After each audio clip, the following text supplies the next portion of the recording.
Salah satu cara mengendalikan diri adalah bermuhasabah. Karena muhasabah itu ada dua, muhasabah sebelum beramal dan muhasabah setelah beramal. Itulah yang akan meningkatkan kualitas diri kita.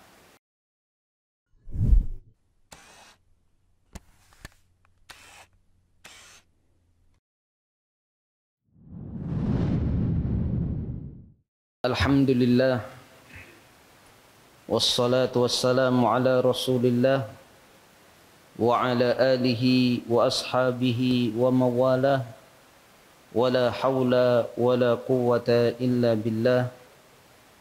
Ya ayyuhalladzina amanu taqullaha haqqa tuqatih wa la tamutunna illa wa antum muslimun. Amma ba'd. Kaum muslimin dan muslimat, jamaah rahimani wa rahimakumullah. Kita lanjutkan kajian kita dalam kitab Tazkiyatun Nufus wa Tarbiyatuha kama yuqarriruhu ulama'us salaf. Kita telah sampai pada muhasabatun nafs, introspeksi pada amalan diri kita. Wa ilajus tila'in nafsi al-ammarati ala qalbil mu'mini muhasabatuha wa mukhalafatuha. Dan obat dari dikuasanya jiwa, dikuasai nafsu yang senantiasa memerintahkan kepada keburukan di dalam hati seorang mukmin adalah dengan bermuhasabah. Kama rawal Imam Ahmad, sebagaimana diriwayatkan oleh Imam Ahmad, hadis Nabi sallallahu alaihi wasallam, al-qayyisu man dana nafsahu wa amila lima ba'dal maut. Orang yang cerdas itu adalah orang yang bisa mengendalikan nafsunya dan dia beramal untuk setelah kematian. Wal ajizu man atba'a nafsahu hawaha wa tamanna 'ala Allah. Adapun orang yang lemah adalah orang yang mengikuti hawa nafsunya dan memiliki banyak harapan kepada Allah. Wadana nafsahu ay hasabaha. Dan arti dana nafsahu, menguasai dirinya, menguasai hawa nafsunya adalah dengan bermuhasabah. Itulah orang yang cerdas. Orang yang cerdas adalah orang yang di dunia ini tidak membiarkan hawa nafsunya. Dia tidak terkendalikan oleh hawa nafsunya, namun dia mengendalikan hawa nafsunya. Dan dia beramal untuk setelah kematian. Tatkala dia sadar usia dia di dunia ini hanya sementara, mau tidak mau dan pasti dia akan segera meninggalkan kehidupan dunia ini, maka dia akan beramal untuk setelah kematian. Berusaha semaksimal mungkin membawa bekal sebanyak-banyaknya untuk kehidupan setelah kehidupan dunia. Adapun orang yang lemah adalah orang yang senantiasa mengikuti hawa nafsunya. Dia tidak bisa mengendalikan hawa nafsunya, justru dikendalikan oleh hawa nafsunya. Al-qayyisu man dana nafsahu, orang yang cerdas adalah yang bisa mengendalikan dirinya. Bagaimana mengendalikan diri adalah dengan bermuhasabah. Salah satu cara mengendalikan diri adalah bermuhasabah.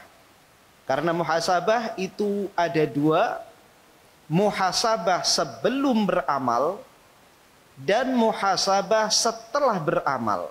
Itulah yang akan meningkatkan kualitas diri kita.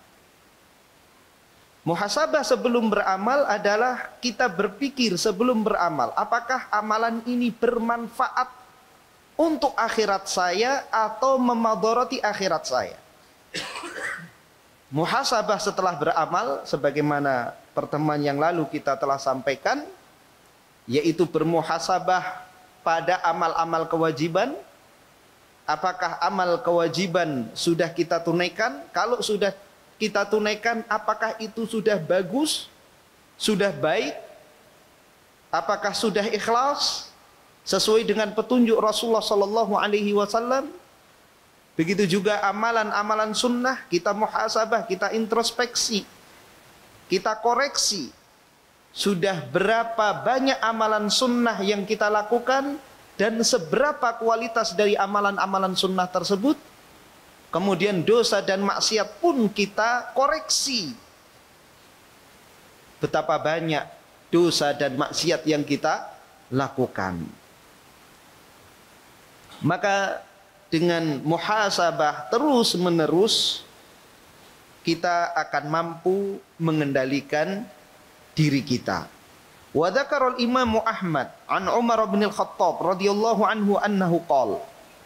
Imam Ahmad menyebutkan hadis dari Umar ibn Al-Khattab radhiyallahu an, bahwasanya ia mengatakan, hasibu anfusakum qabla an tuhasabu. Hisablah diri-diri kalian sebelum kalian dihisab. Koreksi diri-diri kalian sebelum kalian dikoreksi. Wazinu anfusakum qabla an tuzanu. Timbanglah diri-diri kalian sebelum kalian ditimbang. Fa innahu ahwana alaikum fil hisabi gadan an tuhasabu anfusakumul yaum.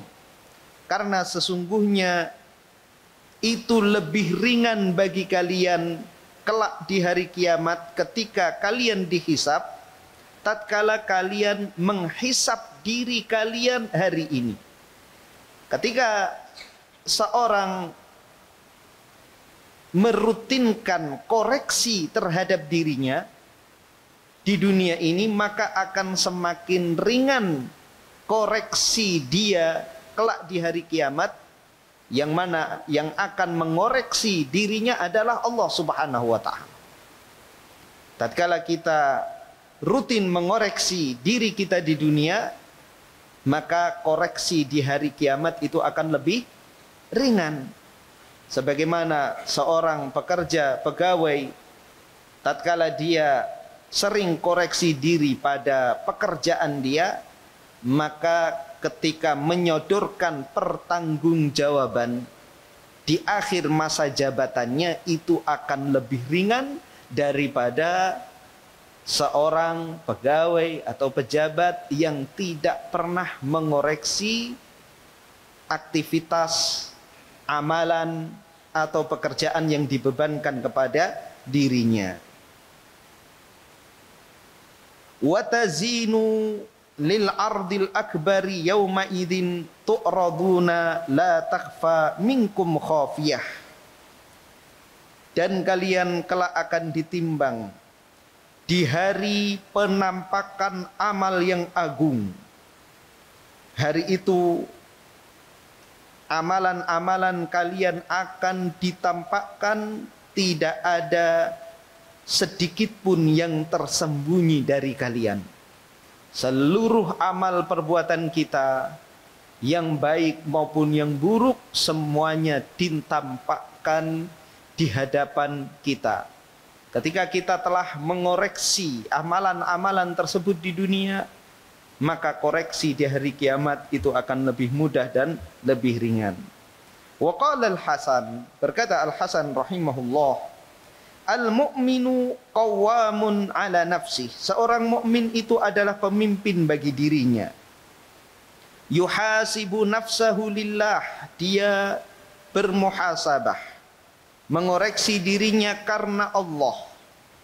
Wa innama khaffal hisabu yaumal qiyamati ala qaumin hasabu anfusahum fid dunya.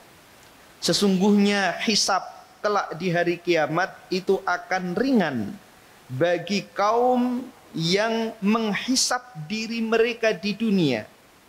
Wa innama syaqqal hisabu yaumal qiyamati ala qaumin akhadhu hadzal amra ala ghairi muhasabah. Dan sesungguhnya hisab itu akan berat kelak di hari kiamat pada kaum yang tidak pernah menghisab diri mereka. Innal mu'min, sesungguhnya seorang mukmin, yufaji'uhu syai',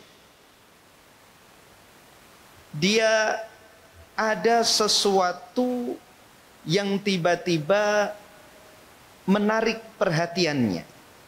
Wa yu'jibuhu, dia merasa takjub, merasa kagum dengan sesuatu tersebut. Ada keinginan besar untuk melakukan atau meraih sesuatu tersebut. Fayaqul, ia pun mengatakan, wallahi inni la ashtahika, sungguh aku sangat menginginkanmu. Wa innaka lamin hajati, dan sungguh engkau termasuk dari hajatku, kebutuhanku. Walakin Allah ma hilatan ilaika, akan tetapi tidak ada jalan yang halal untuk meraihmu. Hayhata hayhata hila baini wa bainak, duhai seandainya ada penghalang antara diriku dengan dirimu. Wa yafrutu minhu syai'u fayarji'u ila nafsih, maka dia pun tidak melakukannya, maka ia pun kembali kepada dirinya. Fayaqul, maka ia mengatakan, ma aradtu ila hadza, aku tidak menginginkan ini. Mali wali hadza, apa urusanku dengan perkara ini? Wallahi la a'udu ila hadza abada, sungguh aku tidak akan kembali kepada perkara ini selamanya. Banyak perkara yang kita memiliki keinginan kuat, entah itu harta, entah itu perbuatan, kenikmatan dunia, dan lain sebagainya. Kita merasa kita sangat butuh terhadap apa yang kita sukai. Namun ada penghalang antara diri kita dengan sesuatu tersebut, dengan perbuatan tersebut, tiada lain adalah larangan Allah Subhanahu wa taala. Larangan Allah Subhanahu wa taala untuk kita melakukannya. Kita ingin berbuat seperti ini, ingin berbuat seperti itu, ingin mendapatkan ini, ingin mendapatkan itu. Tapi itu semuanya adalah perbuatan yang haram, harta yang haram. Maka kita haruslah berhenti dan tidak meraihnya, tidak melakukannya. Karena apabila kita melakukannya dan mengambil sesuatu tersebut, maka sesuatu tersebut atau perbuatan tersebut akan merugikan diri kita. Innal mu'minina qaumun awqafahumul Qur'an, sesungguhnya orang-orang beriman itu adalah kaum yang mereka diberhentikan oleh Al-Quran. Jadi tidak bebas. Seorang mukmin itu tidak bebas bergerak. Dia harus berjalan sesuai dengan rambu-rambu Al-Quran. Al-Quran membolehkan, maka dia berjalan. Al-Quran melarang, maka dia berhenti. Wahala baina halakatihim, Al-Quran itulah yang menghalangi antara dirinya dengan kebinasaannya. Sebagaimana kita berjalan di jalan raya, di sana ada rambu-rambu. kapan saatnya kita berhenti, kapan saatnya kita berjalan. Ada tempat-tempat yang berbahaya yang kita harus ekstra hati-hati. Ada tanjakan terjal, ada turunan curam, ada tikungan tajam, semuanya ada rambu-rambu. Ketika kita berjalan mengikuti rambu-rambu tersebut, maka kita akan selamat sampai tujuan.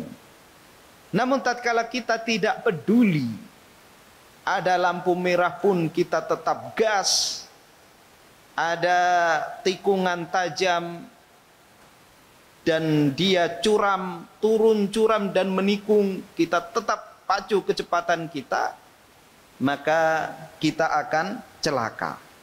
Begitulah kehidupan seorang mukmin di dunia, dia ada rambu-rambu dari Al-Quran.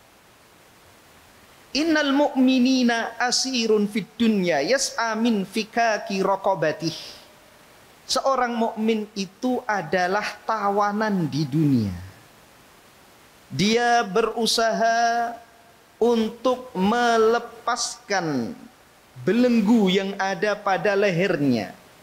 La ya'manu syai'an hatta yalqallah. Dia tidak merasa aman sedikit pun sampai dia menghadap Allah Subhanahu wa taala. Ya'lamu annahu ma'khudun alaihi fi sam'ihi wa fi basarihi wa fi lisani. Dia mengetahui bahwa ia akan dihukum dengan pendengarannya, dengan penglihatannya, dengan lisannya, ucapannya, wa fi jawarihi, dan pada seluruh anggota badannya. Ma'khudun alaihi fi dzalika kullihi, dia akan dihukum dengan semua anggota badannya.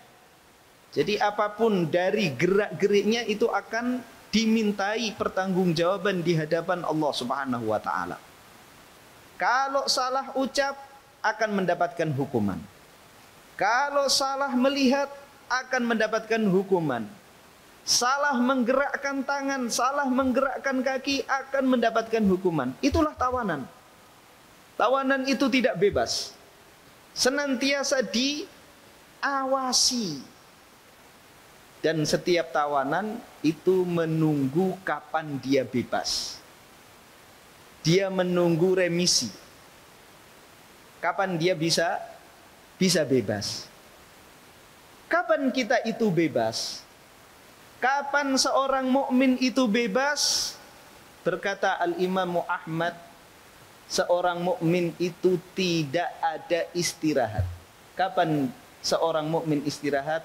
Ketika pertama kali menginjakkan kakinya di surga. Itulah kebebasan yang hakiki. Selama hidup di dunia kita tidak bebas. Kita terbelenggu.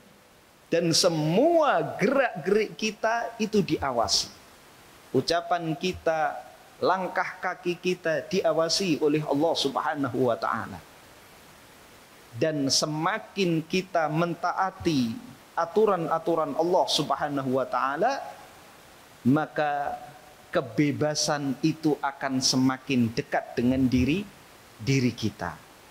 Namun apabila kita menyia-nyiakannya, tidak peduli, seperti orang-orang kafir, dunia ini surga bagi orang kafir.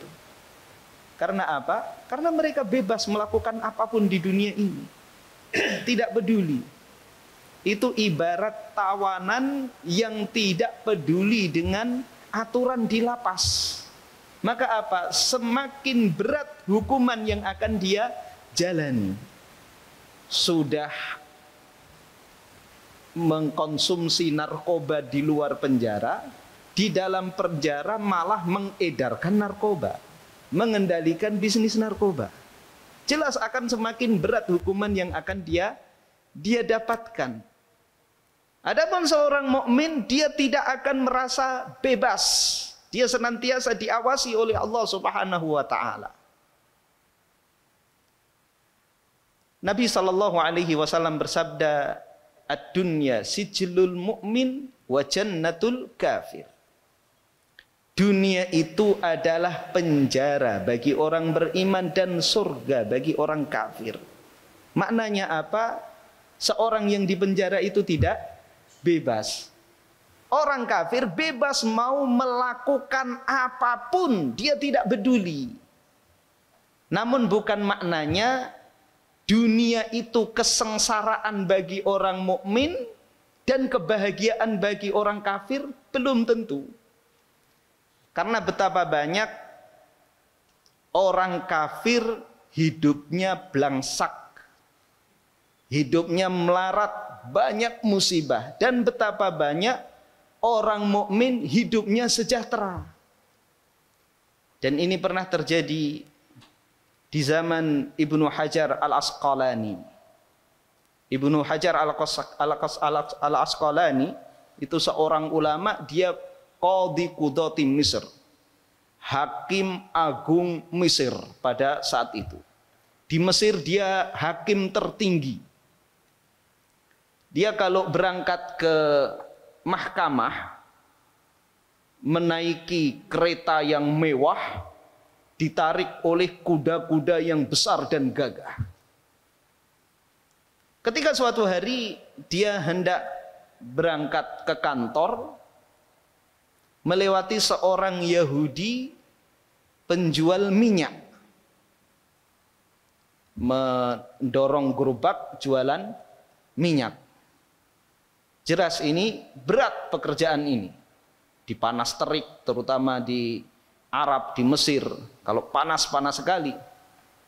Kita hari-hari ini saja yang banyak tumbuhan di sekitar kita, panasnya luar biasa. Sampai banyak terjadi kebakaran. Di sana gurun pasir, batu kena panas.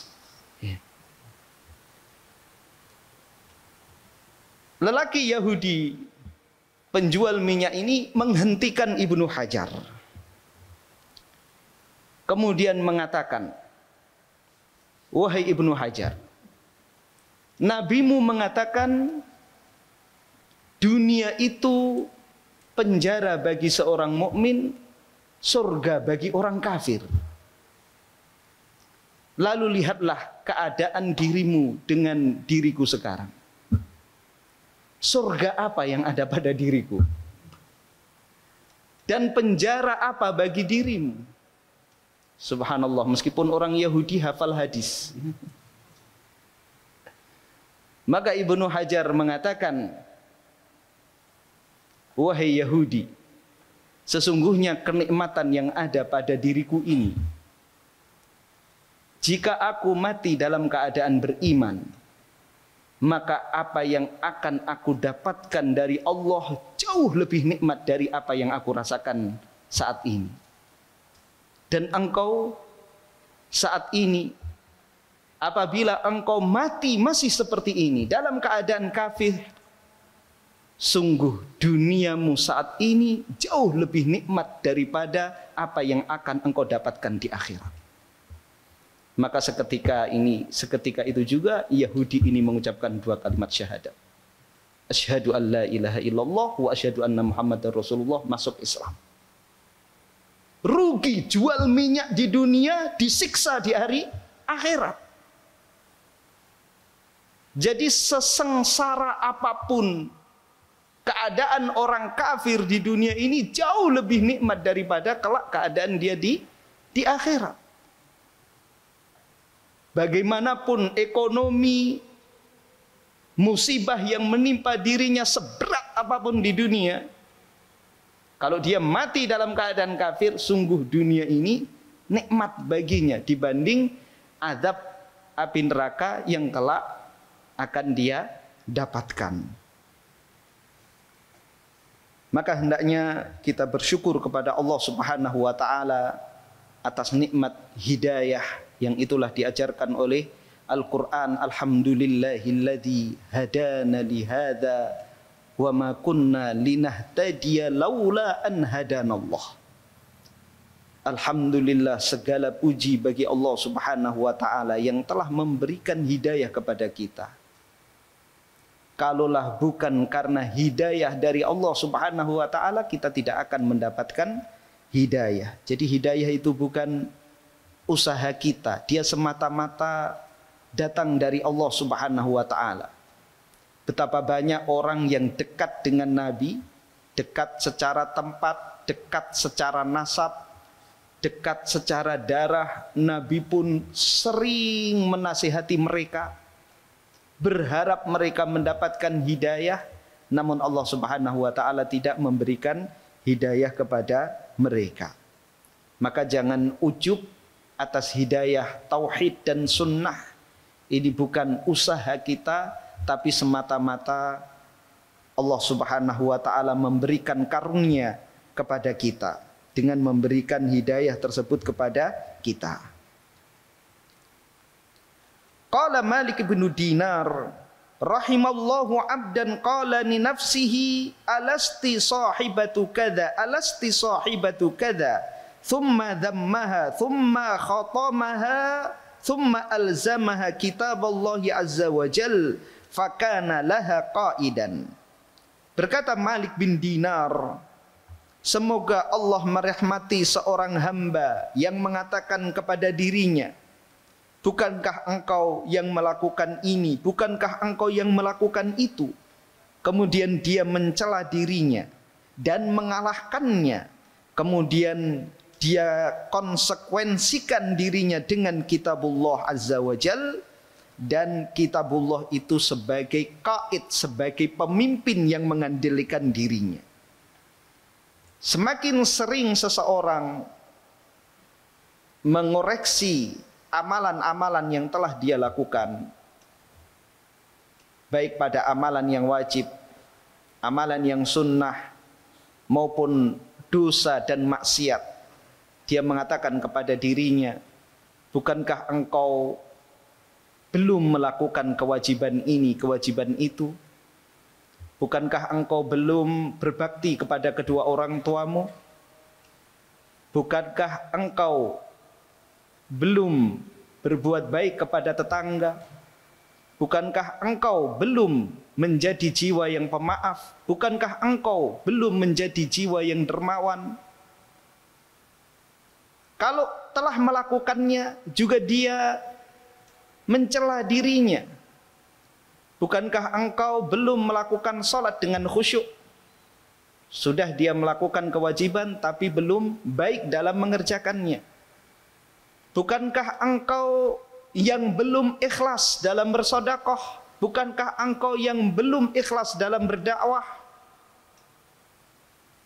Kemudian pada amalan-amalan sunnah pun dia cela dirinya. Bukankah engkau yang belum salat tahajud? Bukankah engkau yang belum melakukan salat witir? Bukankah engkau yang belum melaksanakan salat rawatib qabliyah?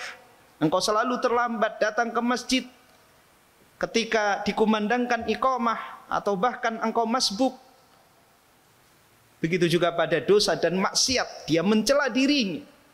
Bukankah engkau yang telah melakukan perbuatan haram ini? Bukankah engkau yang telah melakukan dosa ini dan itu? Maka dia wajibkan pada dirinya kitabullah. Dia haruskan, dia konsekuensikan dengan perintah-perintah Allah, dengan aturan-aturan Allah Subhanahu wa taala, dan dia jadikan Al-Qur'an itu sebagai qaid, pengendali pada amal perbuatannya. Itulah muhasabah. Fahaqqun 'alal hazimil mu'mini billahi wa bil yaumil akhiri an alla yaghfala an muhasabati nafsihi.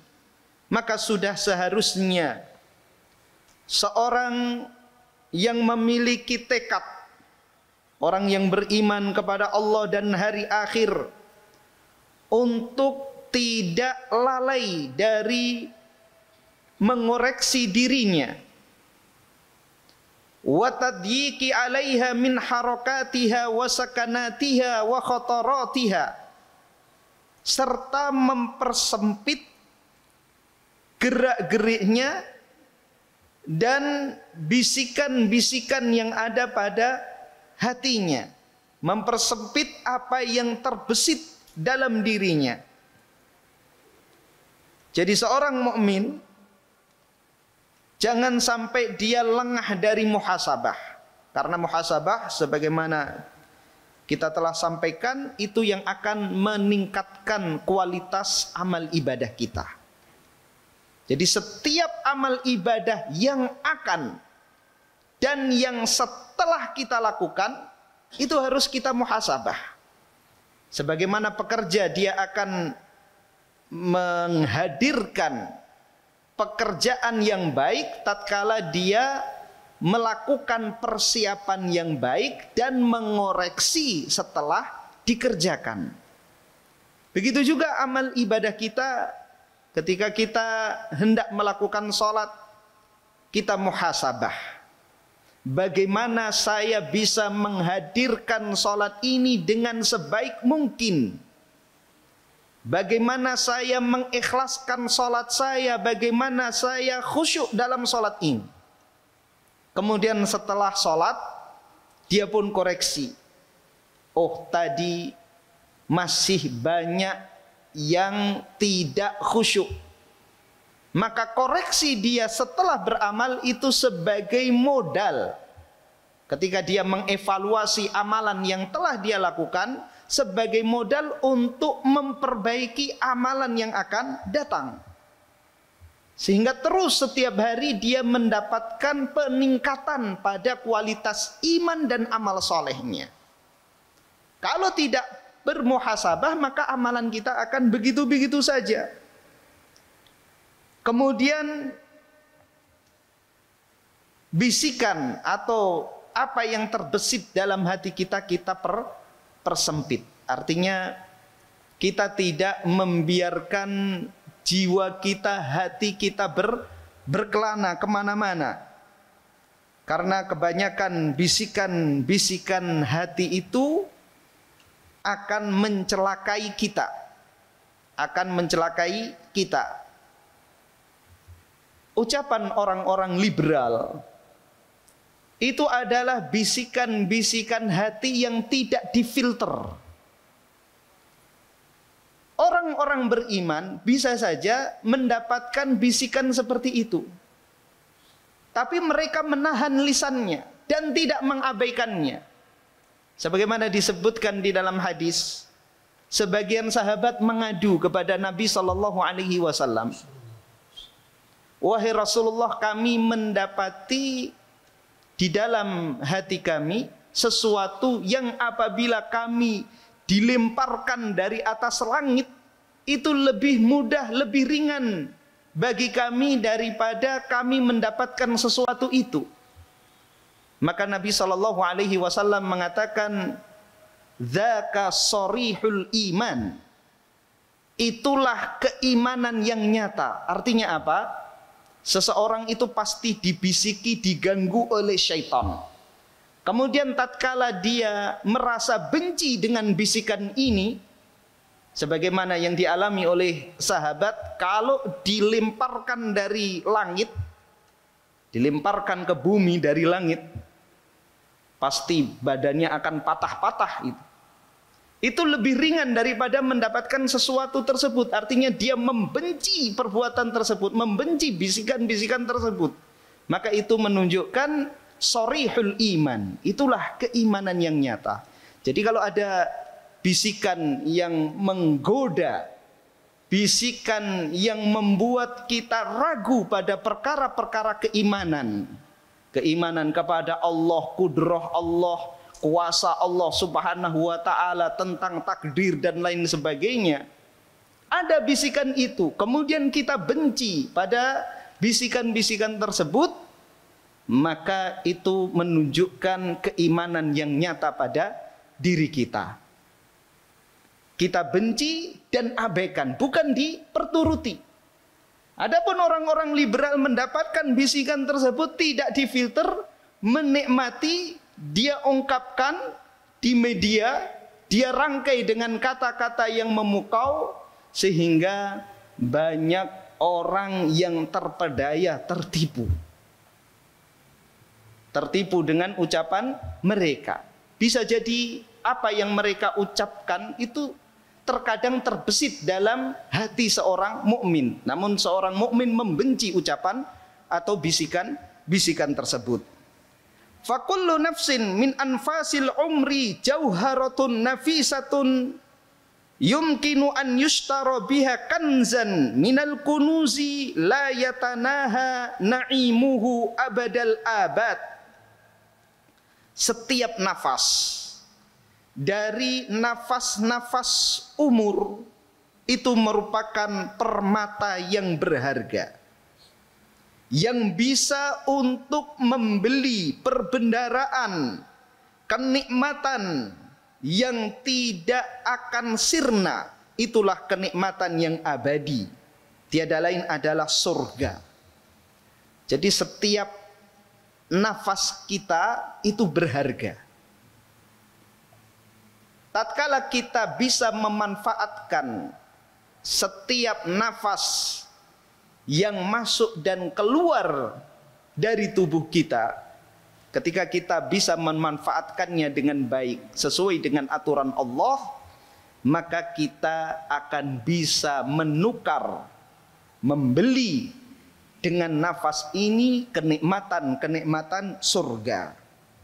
Fa idha'atu hadhil anfasi aw ishtira'u sahibiha biha ma yajlubu halakahu khusranun azim. Maka menyanyiakan nafas ini atau pemilik nafas ini membeli dengan nafas tersebut sesuatu yang bisa membinasakannya, maka itu adalah kerugian yang besar.